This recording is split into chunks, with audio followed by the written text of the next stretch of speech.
This is crazy. I literally was just at the supermarket and walked in, and there was this girl looking at me like she was gonna drop kick me because her man, I guess, must have looked at me and she felt some type of way. And this is my thing. I walked in there innocently. I don't know nothing about you and your man. I walked in ahead of my husband, and I'm waiting for him to come behind me any second, and you looking at me like you got problems. Like, what did I do to you? It's not my fault that your man looked at me. And I feel like when it comes to us women in the kingdom of God, we have to do better as women of God. And I'm gonna tell you why. Because if he was looking at me, you right. You got every right to be upset.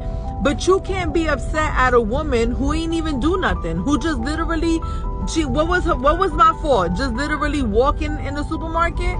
If you got problems with your man, you need to handle those problems with your man. You need to sit down with your man. If he's looking at other women, you need to sit down with him and explain to him that that is unacceptable behavior. And if he continues with that type of behavior, you and him are going to be done. But you need to, be a woman of your word. You need to show him that you got standards. And another thing, there be a lot of men that don't even be looking. And sometimes women just be so insecure. Like, yeah, I saw you looking at her. Yeah, I see you.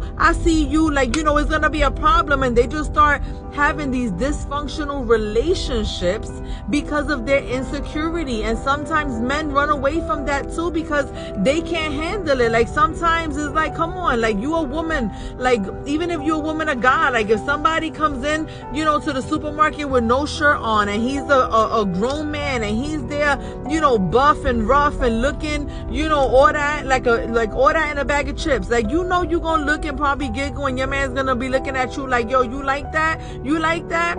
So we have to, just learn to be happy. We have to learn to not be so insecure, take care of our partner, and most importantly, carry a spirit of respect for each other. Don't be looking at other people when you're in the supermarket, and don't be blaming other people for the problems that your partner created. Okay? God bless.